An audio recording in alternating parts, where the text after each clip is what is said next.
never tell this woman she should know her place. Filling up a secret, getting vitamin D.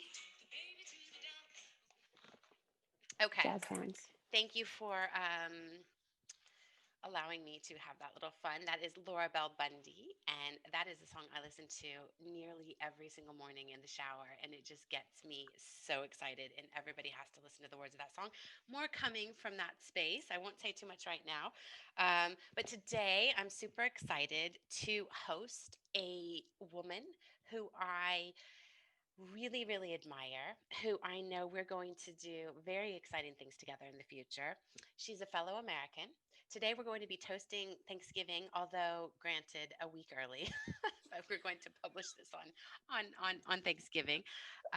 Tamara Prendergast is a co-founder and managing director of Capsol Partners. And she is an expert on renewables, infrastructure, and real estate, and also venture capital fundraising, which is something that we share in common. So, welcome, Tamara, to the Shot Caller podcast.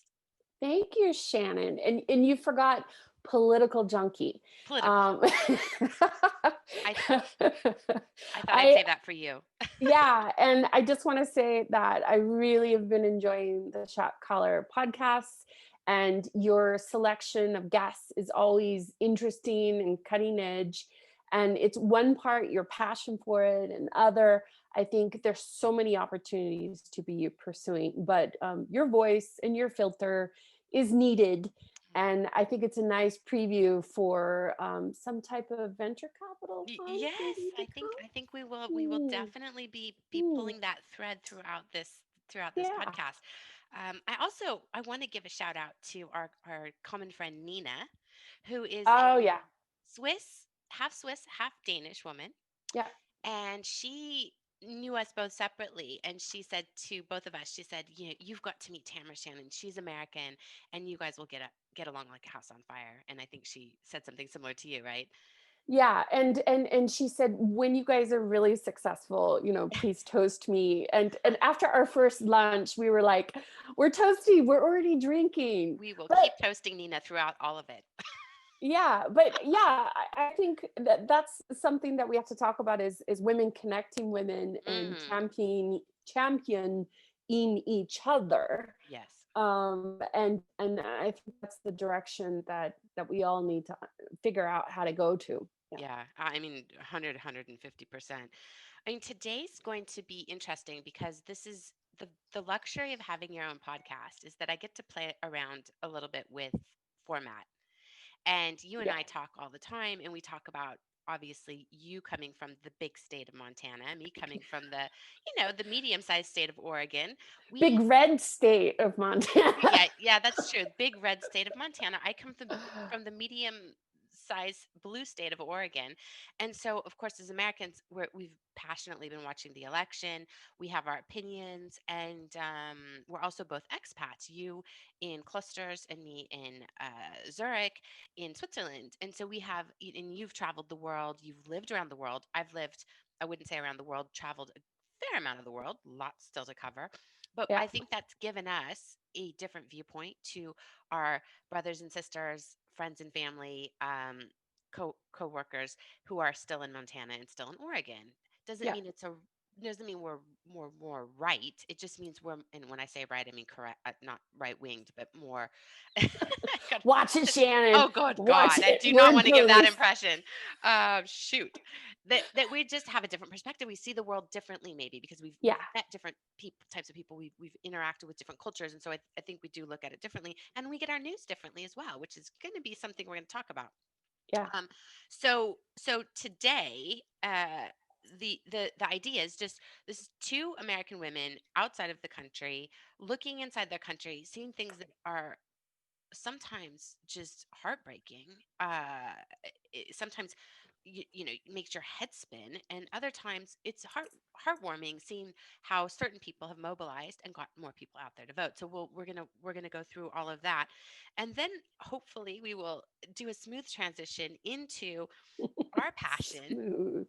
smooth operators, hopefully into our passion for the future, for innovators, for venture capital and renewables and sustainability, and try to weave these things together and show that we really are connected. And yeah, I don't know what else we silly stuff we'll come up with, but well, let's just dive into the Yeah, election and the yeah, rhetoric. yeah, How are you feeling, I guess, about what, almost 2 weeks after yeah. most of the media called it for Biden? I have to admit, I didn't sleep very well for the 3 days lining up. I don't know about you, but I would go to bed at night going, "Oh, please, oh, please, oh, please." And then Saturday, the day that the media called it, or that the state secretaries of each state recorded enough to give Right. Biden a green light. I'd gone for a walk with my friends, and I just said, I'm at a point of peace. I can accept it either way. I am very confident it's Biden. Yeah. If it's the other way, I'll get through it like I did the last 4 years with a lot of whiskey A lot of and alcohol. Yeah. doom scrolling on YouTube. Oh, God. But when we came home, we opened some champagne, we started making dinner. The vibe was equanimity, Yeah. like we'll get through it. Yeah. And then it came up. My friend called me from New York. We FaceTime, drank our champagne, which is our promise to each other, and I just felt this sense of there's a balance again. Yeah. And I didn't think, Democrats won. I Ah, thought we won. And I'll tell you why. Number one, I think many Republicans, true conservatives, crossed the line and said, no more of this Trump business. They may not like Democrat politicians or policies, but they can't stand him. yeah. That's evidenced in the ballots where you saw Yes. in some states senators still were GOP, more Republicans were elected in the House, but Trump lost. That Yes. was my signal that okay, the real conservative Republicans came out and went, no, enough of this nonsense. Just before you go on to your next point, and we can pick this up later in more detail, but you Yeah, make an outstanding point that is frustrating me about all of the fraud and the voting irregularities that people are yeah. screaming about. If you had three different ballots, if you had a ballot for president and a ballot for House and a ballot for Senate, and you had everything being red except Biden, okay, maybe there's some you'd be like, well, okay, if it's a close election, let's go look at it. But it's one ballot. How can you say that there's massive coordinated fraud? I'm not saying there aren't irregularities here and there, and I'm also not saying that states shouldn't do recounts if it's close. Less I than totally support 1%. that. But Less how? than 1% proven fraud Yeah, historically. historically, and believe me, the Republicans have tried. In fact, there's a senior Republican, his name I can't remember now, who's just come out and said, look, I nobody's tried harder than me to find fraud in the Yeah. elections, and I haven't found it, and it's not here now. But how would the Democrats have just switched the Biden vote on all these ballots, and not the Republicans that were voted into the Senate and the House of Representatives? I mean, Wait, Shannon, better question yeah. is how were the Democrats able to do that in Republican controlled states? Yes. Like, I would understand this fraud and this wonderful Democrat conspiracy Yes. if this was only California and New Yeah. York or Washington Yeah. State. Yeah. But we're talking Yeah. Yeah. Arizona, we're Yeah. talking Georgia, we're Georgia. talking Nevada. And it's like, Yeah. sorry guys, your Republican rank and file pre-Trump Yeah. drew the line and said Yeah. no. I'm not saying that we didn't get out the vote on the Democrat side. Obviously, I'm a Democrat, Yeah. but yeah, more people registered to vote, more Black Americans voted than Yeah. they did in 2016 when they were disenfranchised. In mass numbers. In mass numbers. But at the same sense, this fraud bullshit is fine. They have a right to ask for a recount. Yeah. But as I called it, this fraud bullshit, they had no proof No, other than it's Rudy Giuliani talking ah. about being able to look over someone's shoulder like a ghoul. I mean, And, Four and Seasons landscaping. I mean, if that is yeah, not a low point for democracy and Rudy yeah, Giuliani, I don't know what is. I mean, I feel really sad now. So I guess that first day I was also euphoric. Yeah. just feeling like, and then I just was watching those Georgia numbers so close, and I know it all didn't hinge on Georgia, but I thought if Georgia does go blue, it solidifies the fact that this is not a one-off in Nevada. It's not a No. one-off in Arizona. And furthermore, if you look at where the votes came from, and this is why they wanted to do the recounts, they weren't recounting in the Arizona um, municipalities or communities where it went red. They only wanted to recount, or they only saw irregularities in the blue um, communities, and a lot of that was coming out of universities. Was it you that told me that? That Yeah. So, The Arizona universities. right. So yeah, so go ahead, tell, because I think it was you that mentioned that. So I went to Northern Arizona University in Flagstaff in the 90s. And in those days, Flagstaff was super liberal granola.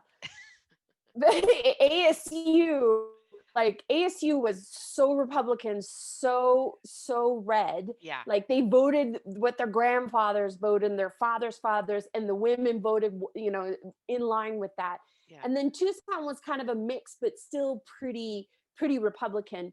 And in the last, I'd say, 8 years since Obama, you've really seen people with identity politics switching, the youth vote switching overwhelmingly to Democrats. And part of that is LGBTQ Mhm. rights. Part Yeah. of that is gender politics.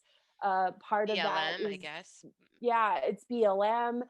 And all of that social media, including Facebook, as much as it made older white voters move into their Trumpism, it also pushed Mhm. a university vote into the Democrats. Yeah. But, while we're on the subject, I want to say something too is one of the biggest issues the Republicans were using to say, please vote for Trump again, protect us from socialism. Oh Like God. there was such a disinformation about Yeah. what Biden and Harris were going to Yeah. do, I regardless know. of their track records, Yeah. that they were the Bernie Sanders and the AOC ticket. They weren't. Yeah. And they weren't going to take away your guns. Yeah.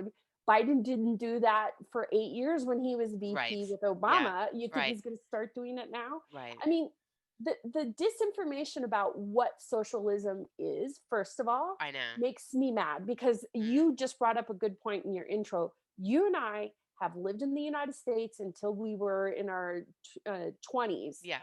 Then I lived in Japan for 5 years. I lived in Europe now for 14 years. There is socialism here, but it looks pretty good to me. Yeah. And what the Democrats are suggesting is a very light version that you would see in Canada or Australia. Yeah. These are not communist countries. They enjoy affordable healthcare and drugs. Yeah. They don't worry about going bankrupt. And Yeah. more importantly, when they lose their jobs, there's a social net to protect that healthcare, as well as their ability to provide for their families. Yeah. Working families are not treated as burdens and welfare burdens. Yeah.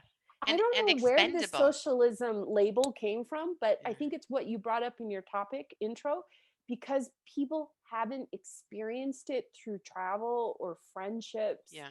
or really researching other countries. They just believe what they hear Yeah. on Fox News. There's a Oh lot of God. fear It's fear. It's so fear and driven. disinformation. It's so fear Yeah. driven. And I saw this with my own family when the George W. administration came in, and, we went through 9/11. Something that I've been meaning to post about, but I think you'll find this interesting. I was reading somewhere, saw a little headline that caused me to go, "Oh God, that's interesting." The 9/11 commission, after 9/11, there was this commission to look at where were the mistakes, where were the holes, and the goal was not to sort of really point fingers and say you really screwed this up, but rather to say how can we learn from this so we can be less vulnerable to another terrorist attack. It's a Yeah. great read. It's not that long, and it's written for like an everyday person. It's not a big policy paper. But one of the things that they pointed out as a contributing factor, not a main factor, was the fact that the Clinton administration did not have a smooth transition for the Bush administration. and that they had many key posts left open for quite a few months into the beginning of of his term, and they Well, were that so was because of Gore versus Bush.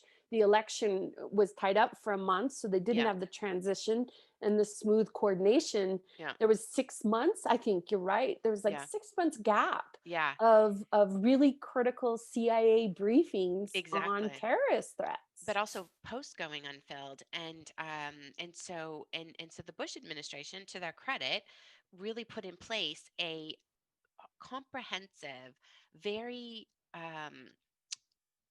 transitionary transitionarily positive program in place for the next administration that wasn't based on any politics. It was just here's a checklist of things we should do and help out and transition over.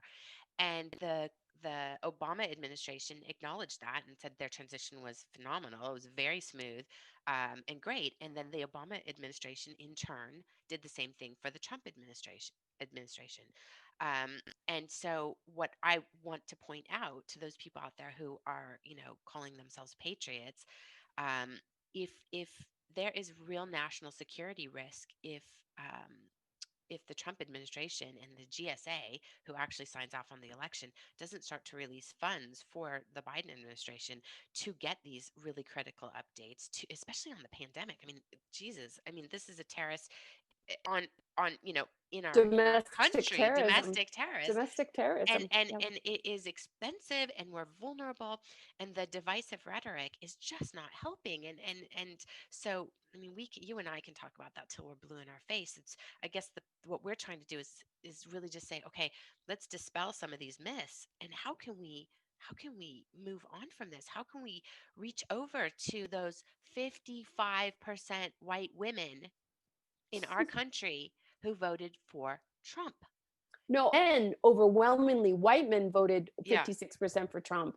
But if they were high school educated, majority voted for Trump. If they were college educated, the majority of women white voted women, for white Biden, white Biden women. Harris. And Okay, and overwhelmingly in the Latina and in black the community. Black and Yeah, people of color yeah, community, it was like 70% Biden Harris. Shannon, I want to point out something yeah. too. Is what is behind this rhetoric, and and and Money. if yeah, it's money, but I think first of all, why would Trump want to do this to sabotage and to weaken the United States in its peers' eyes?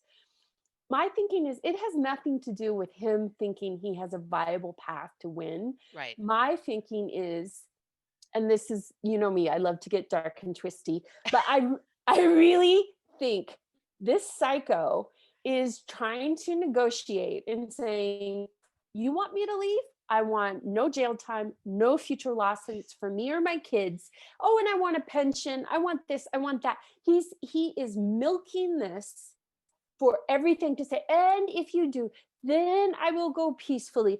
But I want the right to have my own news network. And that's why he replaced the FCC head, the Federal Communications Yeah. Division, because he's setting the path for his next step to make sure that no one can sue him or arrest him. And he's using this farce of a fraud and steal the vote conspiracy engineered by Roger Stone to negotiate his exit. Has Yeah. nothing to do with Second Amendment rights or protecting America, or Oh he knows no, he's not becoming a no, president. he was never worried about that. No, no. He's and this is what it goes back to. He will never be quiet. He will never go away. So the only way to punish him is money. Yeah. If you let him get away with getting away from the lawsuits, he will always have money and assets. And there will be people stupid enough to finance him, even though everything he touches turns to Yeah. ash. Yeah. But I don't think Biden in his administration are willing to give it to him. That's why he just keeps going, yeah, he'll concede. No, I'm not concerned because they're not going to give him a get out of jail free card. Well, I hope not. I'm not, I don't also think we need to go on a witch hunt, but I think that they need to look at the ways that he weakened our democracy. And I also do not understand how people don't see some of these tactics, and whether you're red, blue, or anywhere in between, and don't think our democracy should be bigger than any one president, any one person. And he's just, I'm sorry to say that, he's just shitting all over our democracy. I really, really It believe that. well, Shannon, now let's be fair. If we Yeah, go back to our my red state yeah, friends, yeah, no one of the people that I know who voted for him for 2016, they were very vocal. yeah, They were posting it on their Facebook. They yeah, were super political and proud of it. yeah. This time around, they might have voted for him, but they weren't talking about it. Hmm. And many of them wrote unity, and that's their goal. Like, I don't know if they thought Trump was going to give unity, but the Hmm. reality is I think for some people it's anything is better than those leftist liberals, and that's the heart of this problem. And they believe it too.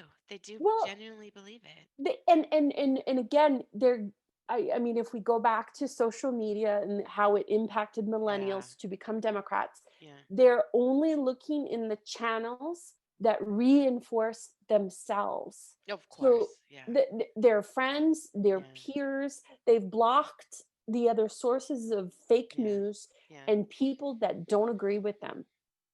And Why do you, yeah, go what's, ahead. I mean, I guess I have my own suspicions.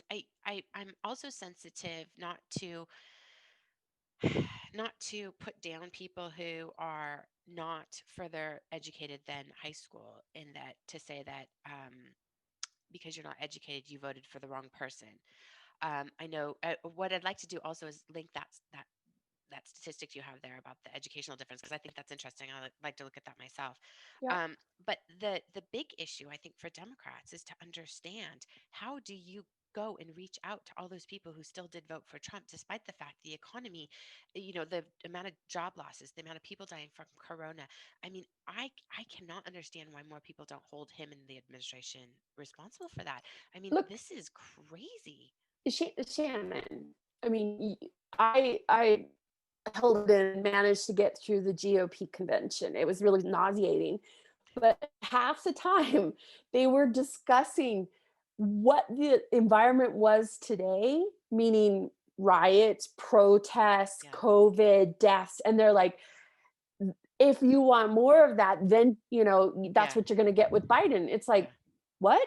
This is gaslighting. It's like, no, that's what we have Total now gaslighting. with Yeah, status quo. yeah, And all I can think of in the why and the understanding was there's this thing called cognitive dissonance. yeah, Regardless of information and facts, they cling to a core belief.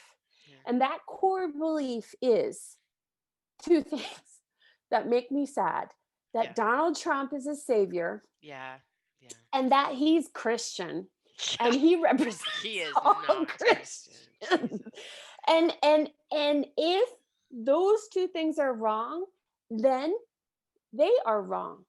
So they can't admit they were wrong. I know. They could say, well, if this is true, then we were victims too. Maybe Right. so. No, I But know. I know. I know. but People a cannot. true Yeah. they can't say I'm wrong. I got And it wrong. I don't know about you, but because I still want to have those friends back home and people I know in the US, I don't want to be Right. divisive or attacking. So Right. I was only ever attacking him Sure. and Yeah. the way he talks and what he says. Yeah. I never said Republicans are evil. I Right. never said people are evil for their Yeah. beliefs. I Yeah. just said this man is a liar and a fraud. Yeah. Yeah. Interesting And it needs to be enough. said. Yeah. Yeah, and with facts and Right. With proof. facts. With facts. Yeah. And also I always tried to share the perspective of globally how is the US being perceived because of him. Yeah. And because people don't travel, they don't know what that means I don't know they for our care. position I in the don't know that world. they care what jackass he looks like to the rest of the world. Well, I had many Republicans telling me that Obama had damaged the United States and that finally Trump is restoring the US as a strong force. We were so weak under Obama. I was like, Hmm. Okay. what parallel universe tells you that? Fox Yeah. News. Yeah. Fox And News. and Yeah. ironically, let's talk about Fox News. Yeah. Fox News called Arizona so early on election night.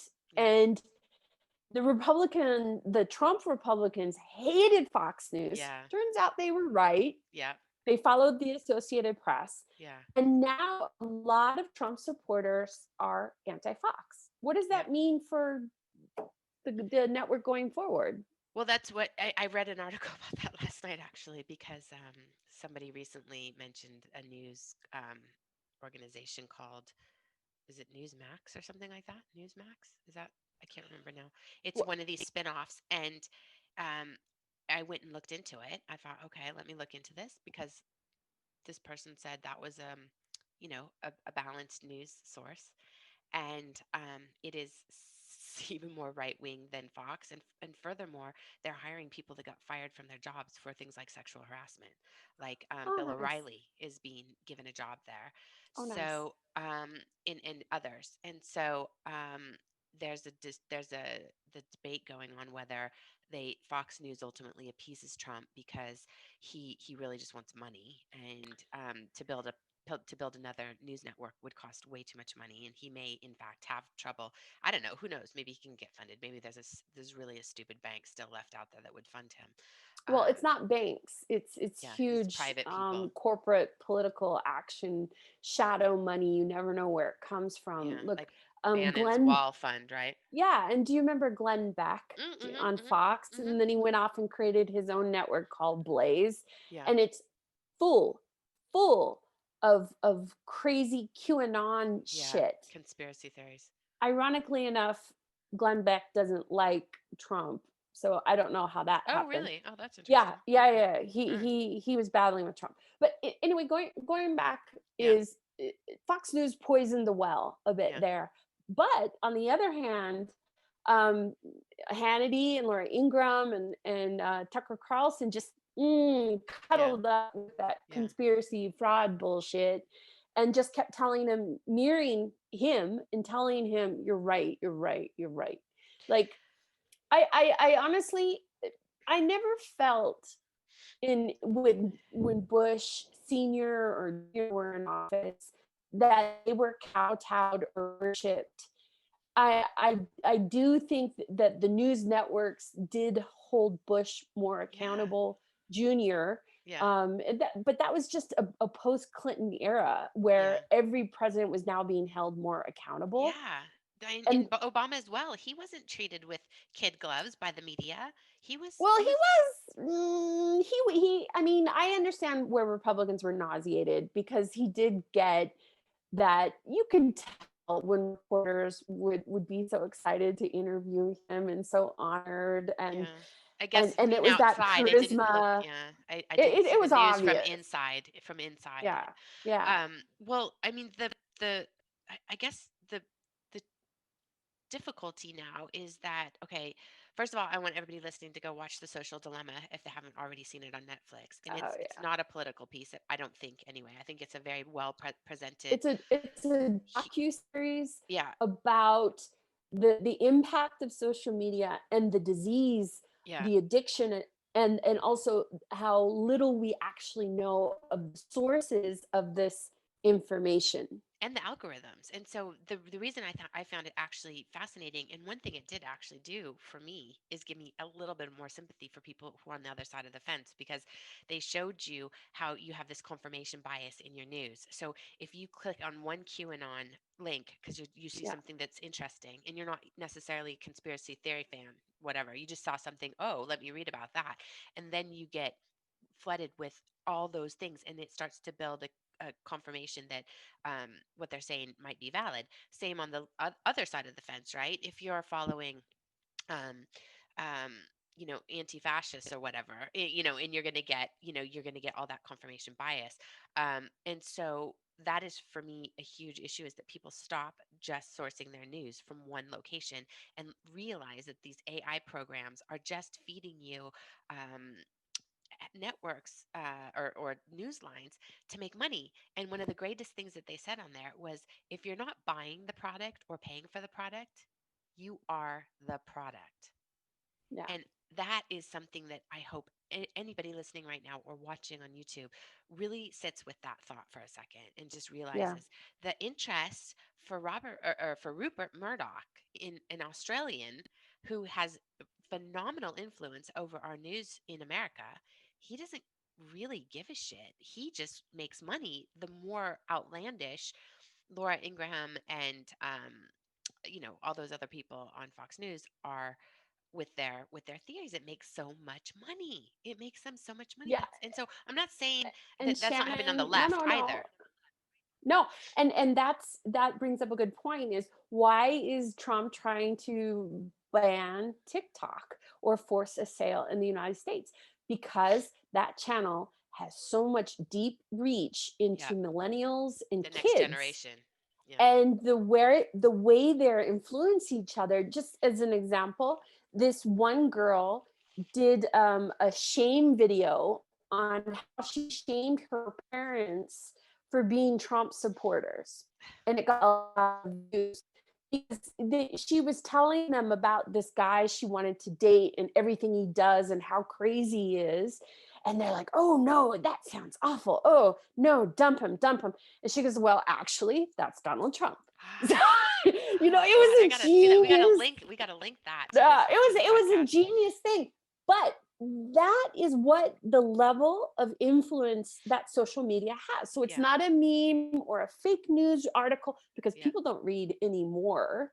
Ugh, It's yeah, it's these videos that pivot people's perspective yeah, and say, hey, mom and dad, I'm calling you out on your yeah, bullshit. yeah, It's okay for a man like that to be president, but I yeah. can't date him. Oh my Huh? God, that's brilliant. I gotta It watch was, that. yeah. That's So brilliant. and what it's coming down to is these areas are not regulated. There's something called net neutrality, Yeah, which the founders of the internet all agreed and the governments all agreed that this would be an open free space. That's why there wasn't sales taxes to begin. right. It was just to let it evolve and become an ecospace, an Yeah, ecosphere of its own. yeah. But now we're starting to see it weaponized. And that's what the social dilemma is about, is how can you disenfranchise people, Yes, just that's a good word. tell Yeah, them to stop voting, to give up, yeah, to, like, it was proof in 2016 that entities related to the Russian yeah, yeah, anti-information yeah, spy network yeah, were creating these fake sites in Facebook and targeting Black Lives Matter and targeting white supremacist groups and spreading disinformation about each other and about rallies, trying to get them to meet and fight each yeah, other. yeah, In addition, saying to the Black Lives Matter people, don't vote for Hillary. yeah, She tried to lock up Black people. yeah, Vote for this, independent candidate yeah, as a protest vote. yeah, That's smart. And you see the impact in 2016, yeah, and 20,000 votes in the state of Michigan made a yeah, difference. yeah, Do you know the amount of votes? The difference in Georgia was at 1.14,000. yeah, So it really does matter if there's this misinformation and the yeah. suppression. That's a weapon. I just heard that they're now targeting to register 300,000 voters in addition to what voted in this election in January for the Senate vote, and those are potential Democrat voters. Okay, So let's go on to that yeah, topic of Georgia. I want to lead into that. Stacey Abrams. Let's talk Yeah, about Stacey yeah. I Abrams. know Stacy's the real deal. A record amount of women, 141 women, will be going to Congress in 2020. The record previously was in 2019, where 127 women were Yeah, going into Congress. Nancy Mace is a Republican woman. She unseated the Democrat Joe Cunningham. Now, I yeah, don't know anything about either one of those, so I'm not even going to say anything. Cynthia Loomis, another Republican, she'll be the first woman to represent Wyoming in the U.S. Senate. And there will be at least 6 new women of color in Congress next year, 4 Democrats, 2 Republicans. Cori Bush is Missouri's first Black Congresswoman. Nikema Williams, who was elected to take over the late John Lewis's seat in Georgia. And then Democratic women were largely responsible for flipping the House in 2018. Mhm. So, I mean, women are, I think, coming into their power in this, in the last since 2018 in droves. And we go into Georgia and we look at what everybody seems to just really be crediting, rightly so, Stacey Abrams, to getting so many people to the polls, or rather, not to the polls, vote in mail as well as the polls. And you know, it's amazing, it's inspiring, Yeah. and I think we should highlight her, we should support her and other women like her. And she talk about failure. She lost to Kemp by a very small margin for the governorship, 50,000 and votes. he was the head was he the secretary of state, so he was in charge of voting, and there was some very dodgy things going on there. Yeah, yeah, yeah.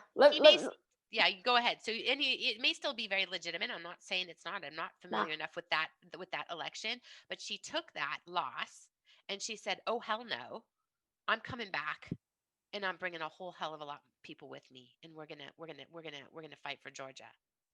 The year of the woman. I've been a political scientist. I studied politics undergrad. I did a semester at American University in 1992. Oh my God. And I was there when Clinton was elected. I was talking about Susan Molinari and all these women coming into Congress, and Mosley Brown, first Black senator in Chicago. It was supposed to be the tide of women coming into politics. And yet we've never reached parity. Despite being 51% of the population, Yeah, we're a fraction of the majority in public service and offices. Maybe not at the local level, but at Congress and Senate where it counts, yeah, we're not. yeah. Um, Women, honestly, the biggest problem I find with women is they don't vote for women. Mm, And I'll be honest with you, the reason why I think Hillary lost is like a lot of women just didn't like her brand of feminism, regardless of her experience and her track record and her policies or her plans. They just didn't want a woman in charge. Same with Elizabeth Warren. I mean, I love me some Kamala Harris. yes. I love how she talks. I like her Yeah, brand she's super of relatable woman, I Democrat think. Yeah. policies. She would not have been elected because of this issue. Women don't want to vote for other women at the president level. I don't And know if I 100% agree with you on that. I I, don't know. I did not like having to. I voted for Hillary. I wasn't excited to vote for Hillary. I felt um, there should have been other women brought up and encouraged, and I felt that there was a bit of it's Hillary's turn, and they didn't listen to the wider, younger group of voters and the Democrat Party in general. I think the Democrat Party needs to really do some soul searching, because now you already hear the infighting between the progressives and the more yeah, moderates. I think you have to give a platform for everybody, and then then you develop the policy from there. And I think that whether you like AOC or not, I mean, that woman has just, I mean, she's impressive, and she's looking at the future. Now, maybe all her policies will not be affordable, but let's hear them, right? I mean, that's a different topic, but yeah, and we're talking about presidency, and I yeah, think AOC is an excellent congresswoman. I think she'd make an excellent senator, and who knows someday at the presidential level. But getting back to the presidency, I yeah, think the biggest issue the Democratic Party had is Hillary and her husband had raised the most money ever yeah, for any Democrat. And most of the people who had their seats was because the Clintons raised money for them yeah, or outright tapped them to come up. yeah, So it wasn't just Hillary's turn. yeah, She literally paid for it. And I think she made a back deal with Obama and the Democrats in '08 and said, probably, okay, yeah, I'll drop out. yeah, He can take over, but I get, 8 years later, I get to be the top. And they're like, yeah, yeah, lady. And they were a bit arrogant because of the polls. They said she was going to win by 70%. And and there was a lot of people that at that time didn't like her husband, didn't like her story, which was crafted by Fox News. The ones who really hated her were the Fox News followers. But then there was this other margin of women who voted for Obama and then voted for Trump. Hmm. And for men, overwhelmingly voted for Trump in any case. Yeah. But they did cross the line for Obama from Republican. So Obama was that inspirational leader that people wanted, like, yeah, let's show America has changed. Never forget, Obama brought out more voters ever. And it was people who were inspired by our democracy.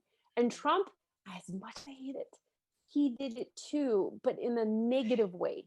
Yeah. And it was anti her. Yeah. And also, we need to change this system. Let's destroy it. Let's revolutionize it. Or let's just bring in an outsider who doesn't give a shit And what just he says or burn it what down. people think. Yeah. Yeah.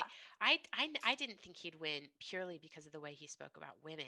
For me, it wasn't that it wasn't that I disagreed on everything on the policy side of things, but I thought, how can this person who is just speaks so disdainfully, so horribly about women in all ages. I mean, the things he said about Greta Thunberg, a young teenager who's just trying to do her part. You don't have to agree with her, but Come on, he attacked the Pope. I mean, I it's mean, just yeah.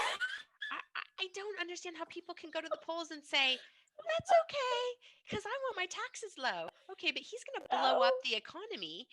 I mean, the debt has exploded. We got to pay for the debt. 35%, We got to pay for 35, the debt. Why isn't that being 35% discussed? raise in the deficit. No, I mean, But most let's hear it's like Republicans, throw the dog a bone. yeah, Socialism, go eat it. Oh, by the way, over here we've got a debt, bomb lock her that's going up. to go up. Yeah, lock her up. But don't look at our debt. Don't look at how much every American has to pay in debt. So I'm Don't look at the deaths of COVID. Yeah, yeah. yeah. No, But and so okay. So Shannon, I jumped from the Stacey Abrams yeah, thing. So yeah, here's the thing that I think there are three pivotal women in this election.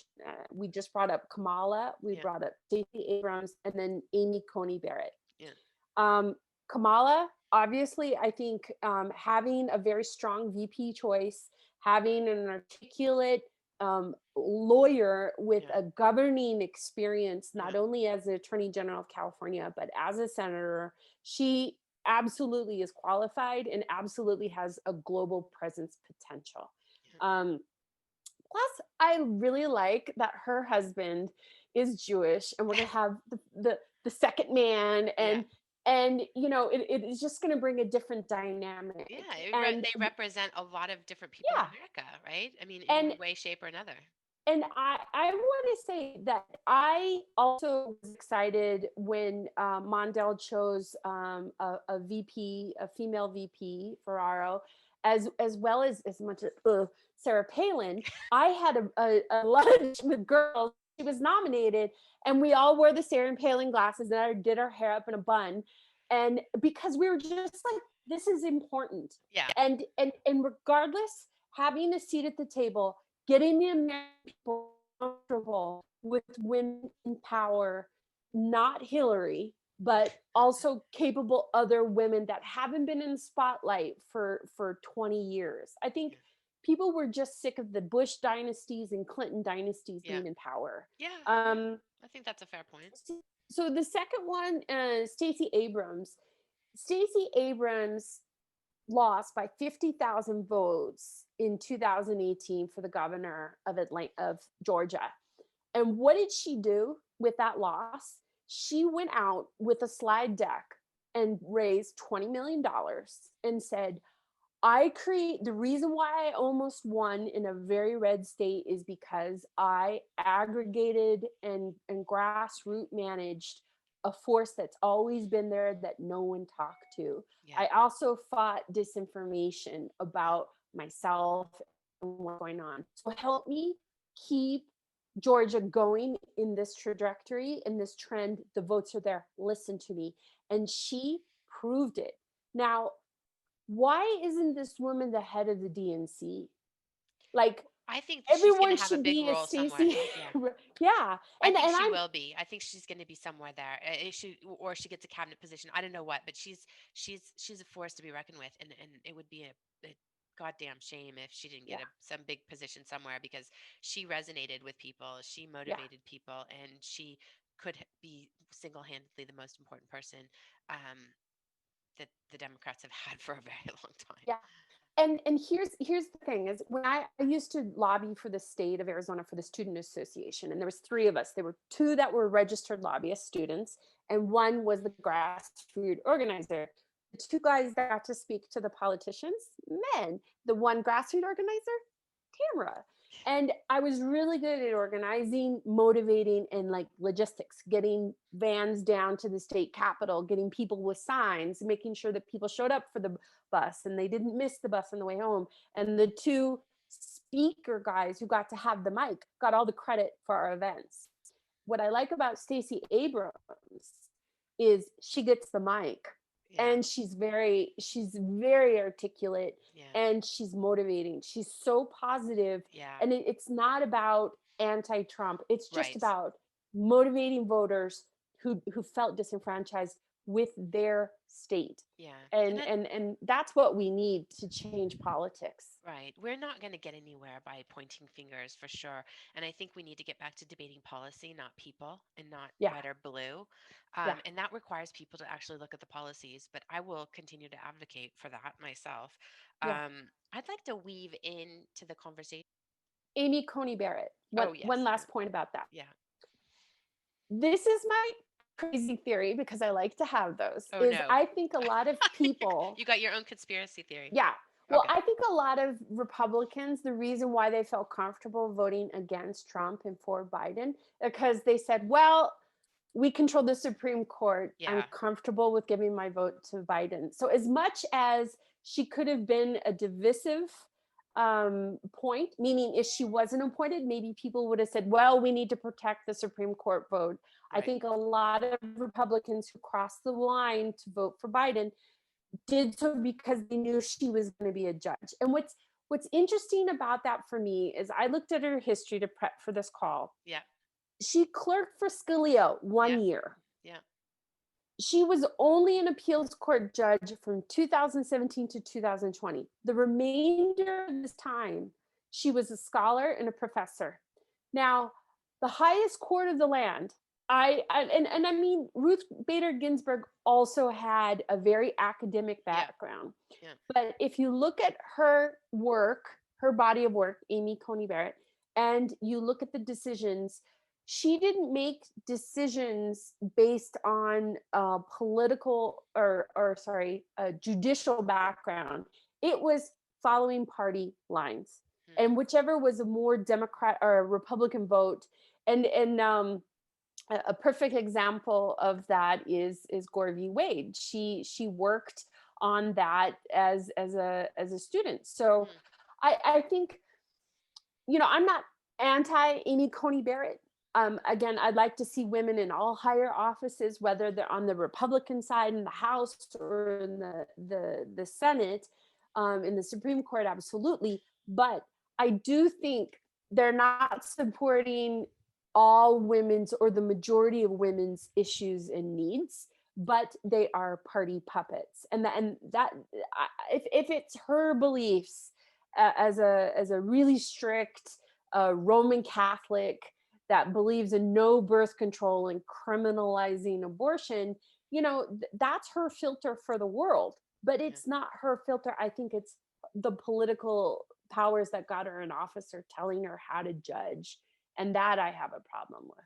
Gosh, I don't know. I'm pausing on her at the moment because I I I'm a little bit of afraid of how that's going to go. But I think it's a really interesting point that you said. In a way, it could have been somewhat of an advantage that she was confirmed prior to the election because it allowed those voters to then cross over for Biden on a presidential ticket. So that's an interesting take. I think that's really interesting.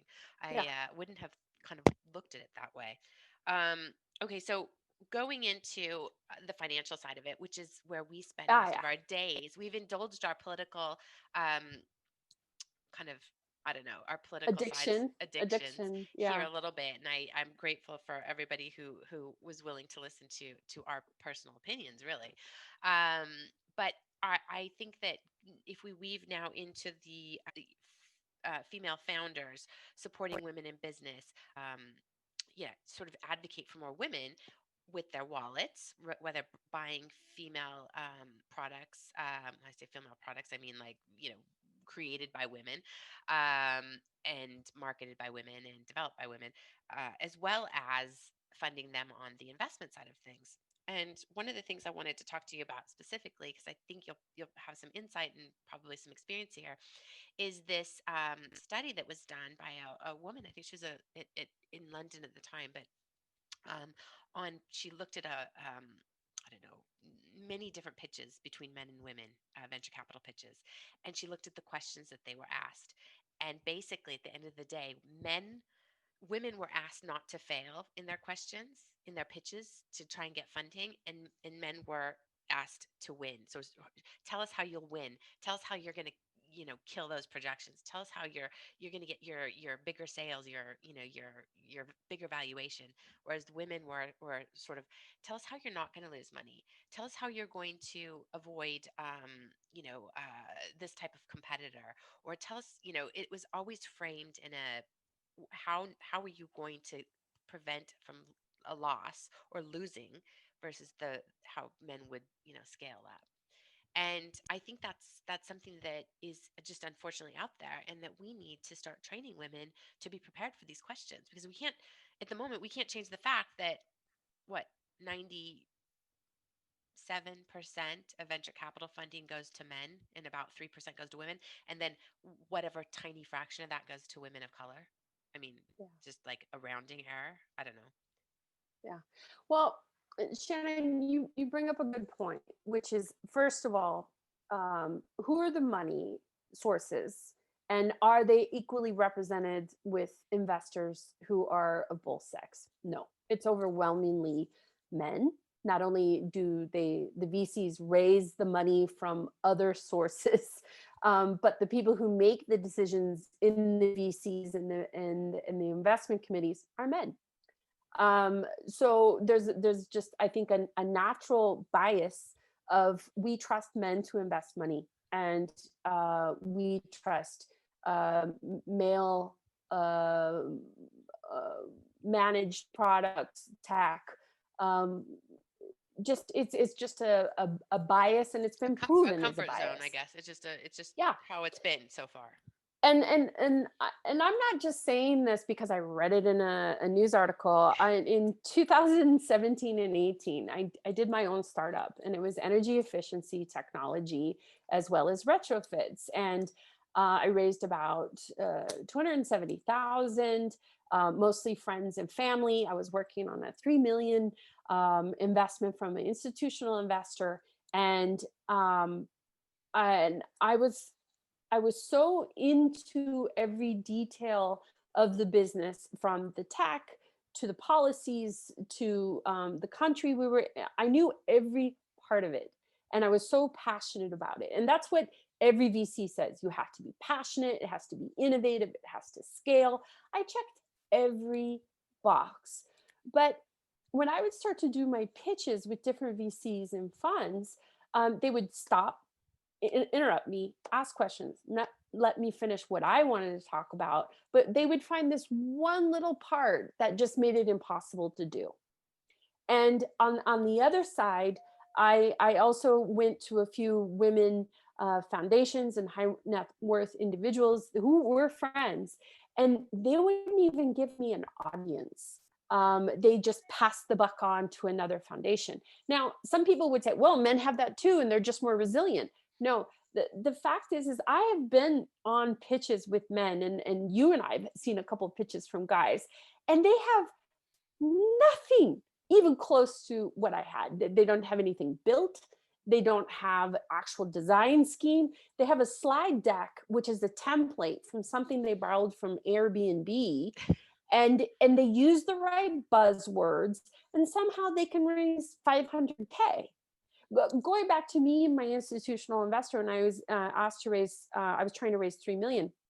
They had me fly from California to Europe for the pitch with my partner for 2 days.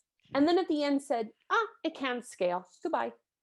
Well, you made me spend 20,000 US Yeah, dollars to yeah, pitch, yeah, and you telling me it can't. I have a plan for how it can scale with the 3 million. Yes, yeah. today it can't scale. And and the fact is there is this there's two things with women usually I think is imposter syndrome, that they Mm, maybe they don't know how yeah, to project what they yeah, need to make people say yeah, or there's the other part, which is the rule follower. Girls follow the rules, like with teaching, they what the teachers tell them to do, they do whatever they have to do to get an A. And with guys, they are a little bit more revolutionary, a little bit more outside of the box, and they don't follow the rules. They take what they want. And for male VC boards or investment, that's what they like. They want rule followers. They want disruptors. right.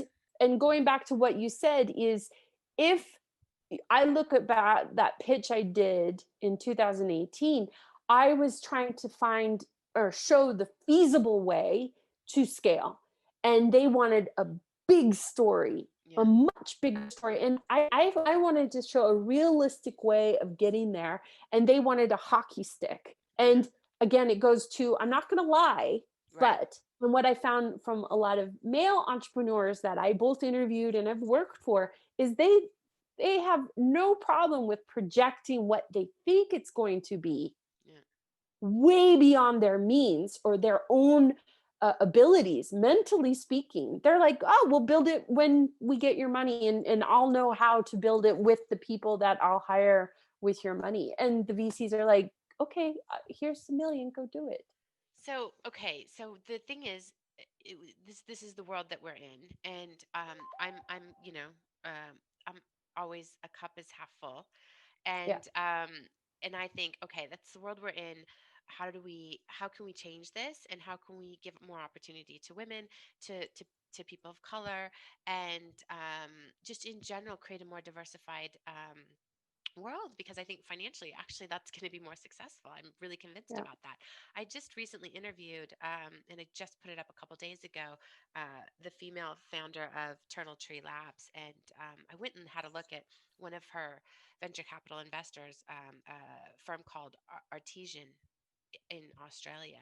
I went and had a look at their website because I was curious. I didn't know, I hadn't come across them, and I was really curious about their philosophy, and they've got some great charts. They've taken them from KPMG, not taken them, they sourced them from KPMG, and it talks a little bit, and I'm going to share that on the website, about the trends in venture capital.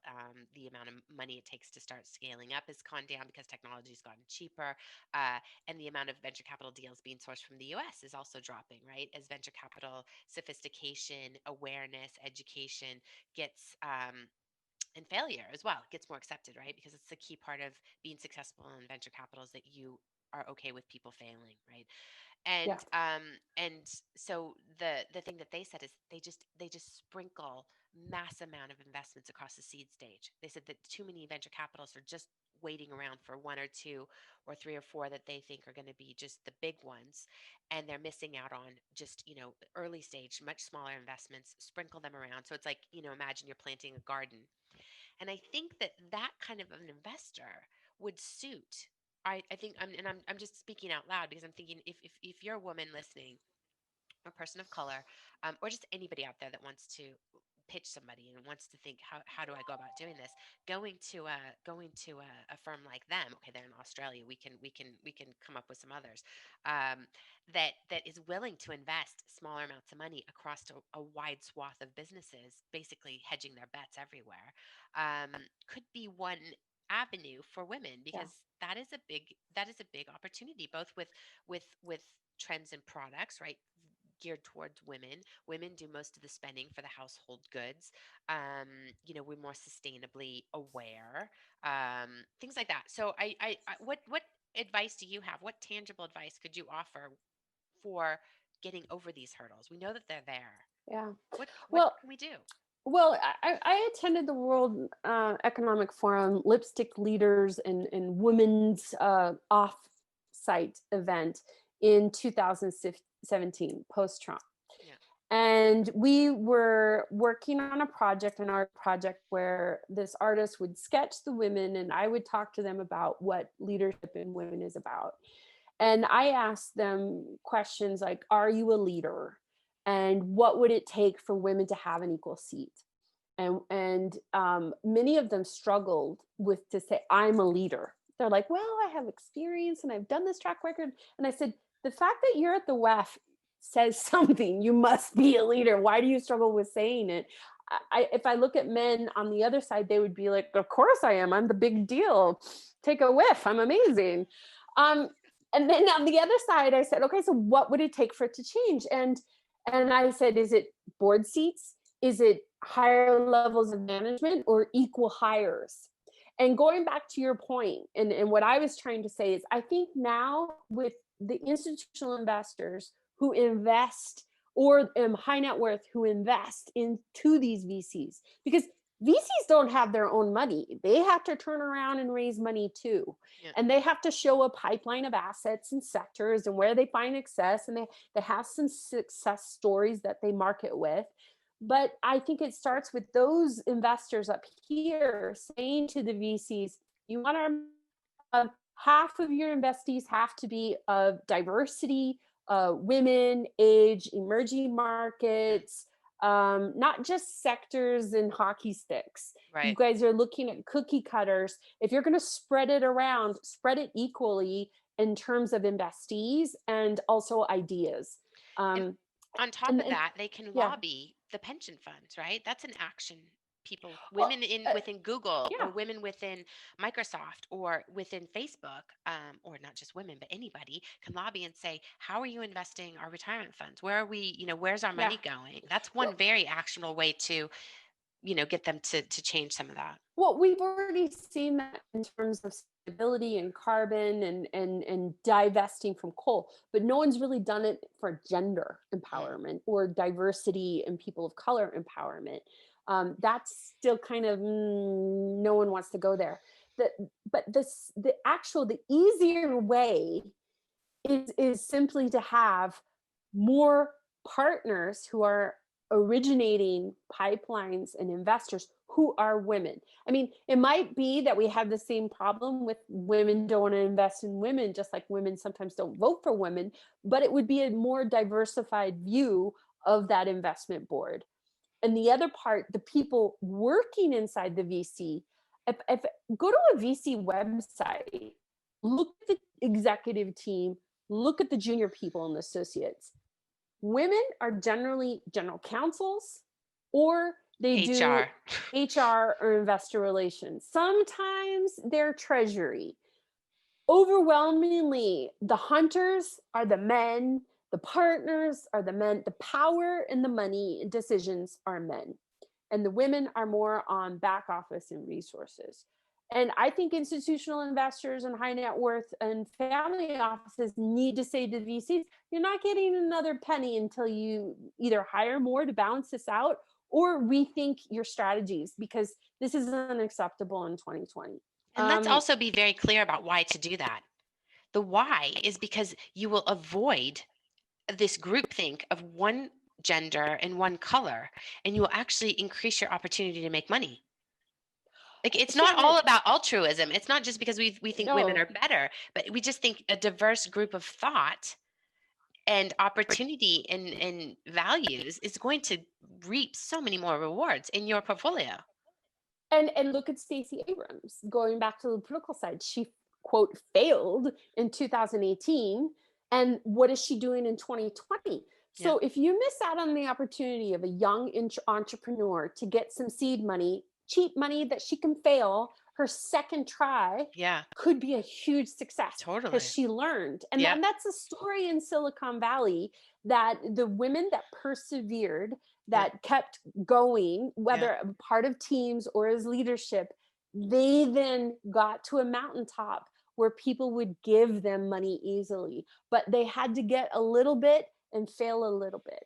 And look, and They had in to the earn some end, stripes. They had to earn yeah, some and in stripes. the end, the startup I worked at, I I I really misjudged the environment in California to accept this new way. And I also really misjudged some of the people I partnered with. They weren't willing to work for a woman. And I was struggling internally as well as externally and fundraising. And at the end, I turned to my friends and family investors and I said, I failed Yeah. and I'm sorry. And then I thought about it and they said, and then I went back to them and I said, here, I want to say something. The idea failed. I made some mistakes, and this is how I'm going to change those failures and into opportunities. So when I owned it, and I didn't take it as a personal attack or I'm a loser, that Yeah. I made mistakes, the business idea failed, here's how, and this is how I can change it or fix it. And they embraced it and said, we still believe in you, don't give up, Yeah. keep going. And I think that's going back to a woman's psychology, is they think they have to be a perfect, do it all, know Yeah. it all in order to earn the money. And Yeah. you don't. You Yeah. just have to say, pivot, it failed, I know how to do this, trust me, I'll do it, Yeah. and And I give me think time. and I think that the another interest well thing to point out here is that uh, men have those same feelings about failure, right? Nobody wants to Mm, fail. You have the insecurities. You feel stressed and you feel frustrated. I think the difference is that you have a universe of more people that around you have had the same experience, so you can talk about it, especially if you're in Silicon Valley, right? Because I yeah. mean, there's so many failed ventures in Silicon Valley, and then people go on to do great things from those failures. And the difference is not that women um, feel it worse or less than men, or that there's that everybody deals with failure. Nobody likes to fail, but the universe of cohorts that you can commiserate with and talk to about it, it's just bigger there. And women will, can, because there's not so many out there doing it. And if you're the failure, you feel like not only did you let down your investors, but you may have just let down your entire gender, right? I mean, Yeah. you're just like, I'm the one woman that did broke out almost, and then it didn't work out. So I think that's why Look, more women funded businesses they'll have more of that community around them, that if they make a mistake or the business didn't work out for whatever reason. yeah. Well, I look back on my 21-year-old self, and I was planning to go to Japan.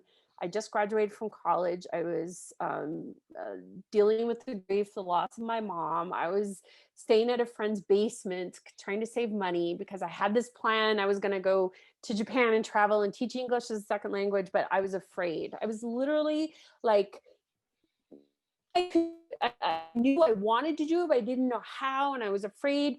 And then my friend's mom came downstairs and she talked to me and she said, "What's the worst thing that could happen if you go? What's the worst that could happen?" And I said, "Well, I don't get a job, I run out of money, and I come home." She's like, "Wow, so you got a trip to Japan out of it. You had a great adventure and you get to come home. And then, I mean, is that really awful? Yeah. Will anyone judge you as a loser because you tried and Yeah. it didn't work? No." And I No. went, "No." She said, "So what are you afraid of?" And of course my grandmother was like, "White slavery, you could be Oh, trafficked. Don't jeez. go." Oh, God. Oh, my God. But if Oh, I my think about goodness. Yeah. that 21-year-old brain, I Yeah. just went, yeah, I can handle that. And I Okay. think not about gender, but I think No, no. Yeah. anyone has to own their fears and look in the shadows and say, okay, dig into it. Yeah. What would that actually feel like if it happened? Yeah. And would I still be me? Would I still be okay? Yeah. Could I get to the other side of that? And in most times you can't. Yeah. Stacey Abrams Yeah. took huge, huge shift in a state and in Yeah. possibly a party in Yeah. the Senate. This Jesus, I know. one person who I took know. failure and said, Yeah. "Not today, Yeah. Satan, not today." Not on my watch. Okay. I'm Three going to words. use this. Three words. Three words. Only three words that you would tell your 21-year-old self. Three words. Joy, perseverance, and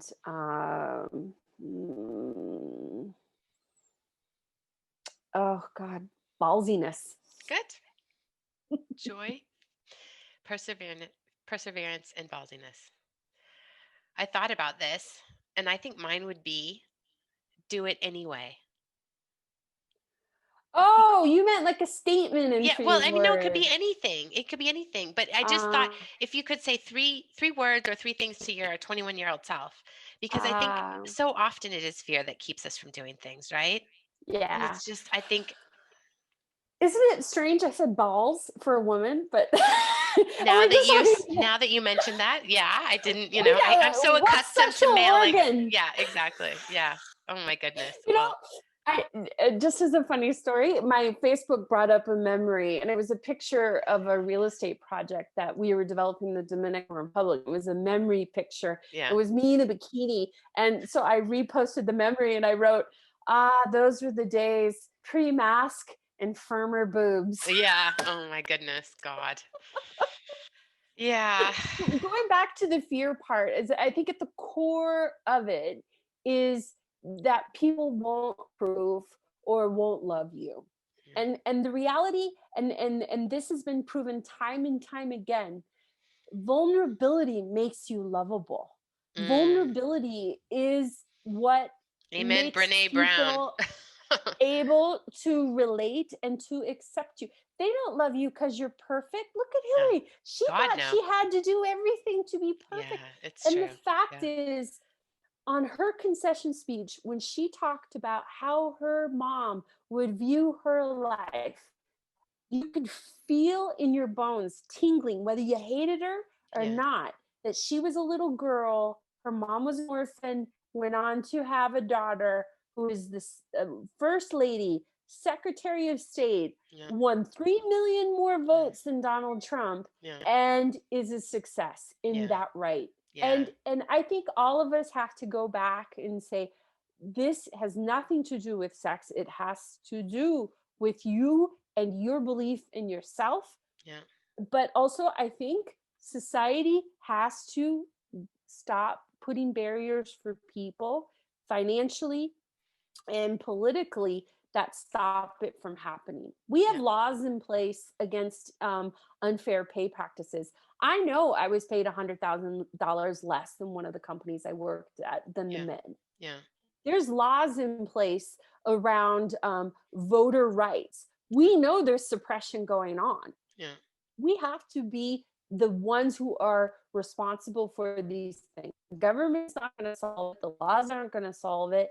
We solve it with each other. And if I leave you with one point about how all of this, the money of VCs and politics work, is it's when the disenfranchised come together, Mm.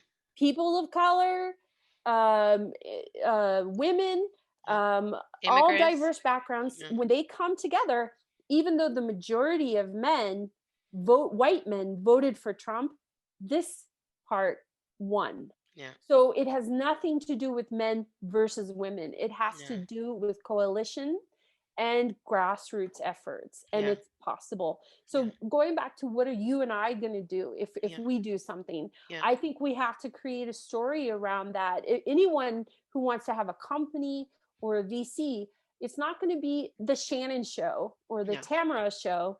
It's who's in your coalition. What are you bringing to the table that the usual suspects, the VCC, can't do? Yeah. And what do you know? Without fear of failure, you can do that no one else can do. Yeah. And I believe there is an audience for that. Absolutely. And I'm and I trying to think grow one on this podcast. I mean, you are. You I did. are. I've been in the process of doing rebranding and really getting my vision and my mission honed with a wonderful two ladies, from a company called Brand Space, and it's been really so useful. But one of the things that we've honed in on is what's your 5-year plan, right? And I said I want to create a tribe of women, not just women, leaders, people who want to lead change. And I want to create, and with you, we've discussed this extensively, a venture capital fund that helps to make that happen and also Yeah. gives access. Because, I also want to give access, and this is where it gets tricky with the regulatory side of things, but I want to have a feeder fund where smaller net worth people can get access to these kind of investments, somehow, some way to figure this out so that we're not freezing out people who aren't, super wealthy already, who are always the ones that get the access to opportunity. So there's good regulatory reasons why we shouldn't be pitching illiquid investments to unsophisticated investors, but it doesn't mean we can't inform and educate, high net worth investors or affluent investors on ways to access some of these avenues. So that's not the biggest point, but it is a point that I want to make, to say that we want to be inclusive in what we do. We want to really create a brave new, diverse world. Yeah. So let's see where we go with our tribe of investors, our cup of ambition, as Dolly Parton would say. Um, Yeah. so yeah, well, that seems kind of like, I think we covered a lot of material, and you've got the joy of the political side, a little bit of joy about, opening up that pretty heavy door of venture capital, Yeah. and giving people access to that topic and that discussion. And always fun to talk to you and postulate and pontificate. Absolutely. Let's see what happens in the next couple weeks. And also, we didn't go into Corona. That's okay. I think we covered a lot of heavy stuff already. But Next talk.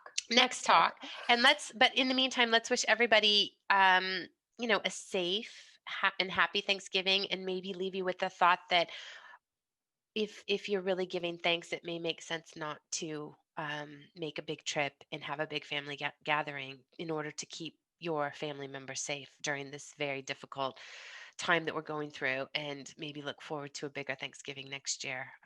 Yeah.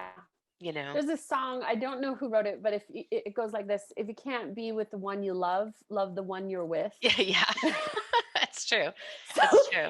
whether that family is a little quarantine pod, Yeah, or yeah, maybe some coworkers that yeah, you've spent time with, yeah, use that time to not fight old family fights and yeah. maybe get to know other people, and It just, may be a blessing in disguise. yeah, There's no be big family grateful. get together. Be grateful you're happy and healthy and drink a lot, Oh and you'll be yeah, fine. exactly. Here's to health, and here's to happiness, and a fair, just world. So Absolutely. I've got my cup of tea because it's a little too early for us to hit the sauce. Um, but yeah, here's to a cup of ambition and There we the go. future. Cheers. Cheers. All right. Do you have Thank you. whiskey in yours? I do. I do. Well, that's the Montanian in you, I guess. Good morning. Here's your Good. whiskey. Here's your whiskey. It is Friday, though. It's medicine. It's Yeah. medicine. Cool. Well, thank you so much, Bye, Tamara. Shannon.